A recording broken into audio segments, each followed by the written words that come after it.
As an entrepreneur, oftentimes when you're looking at seeking investment or partners, things along those lines, one of the questions that they'll ask you is, well, have you patented this? Have you protected it? And then they're doing that as part of their own due diligence, trying to factor like what is the value of this company, what's the value of this business relationship? Should they give their time and treasure kind of to participate with it? And with that. You want to be able to answer that question, yes, sometimes, just because you're nervous about the whole process, that you're trying to make this opportunity be very attractive to this other party.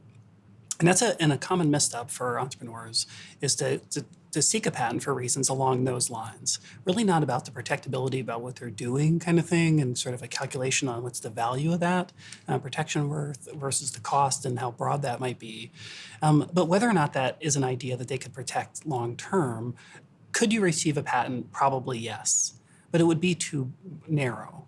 And because of that, and because others are saying, do you have a patent? And you want to be able to answer yes. Oftentimes you sort of get caught up in this idea that you have to go out and try to seek this. And because it's so expensive, it can result in like just vast amounts of resources being drawn away from things.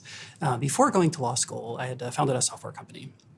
Relatively novel thing that did use some technology to track people's use on websites. And our goal at the time was to help people sell lots of cargo pants and things like that. And we had some of the biggest brands, often worn by college students and things as clients. And they were trying to get into the head of a 19-year-old cargo pants buyer or whatever it is. And because we were asked whether we should have patents or not, we thought, okay, well, let's go out and talk to some of the finest of patents attorneys. And we were based in Pittsburgh and outside of Los Angeles, kind of thing, in both of those areas, and went into the most prestigious firms, kind of thing, about looking at doing that. We also spent about $60,000 getting patents for our core pieces of our technology along the way. What I've learned now after being an attorney, and also as someone who invests pretty heavily in the tech sector and advises a lot of people who invest in that sector, is the $60,000 that we spent was completely wasted. There was no protectability on that.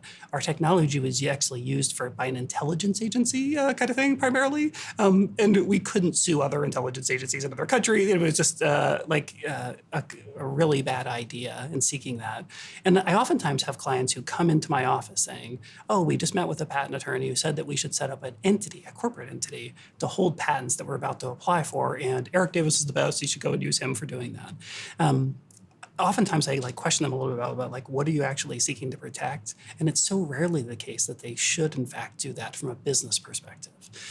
So it's fairly common. That being said, I mean, if you are the conceiver of, like I said, molecules, metals, brand new processes that had never been conceived before because those are sitting on top of existing technologies, maybe you should patent that.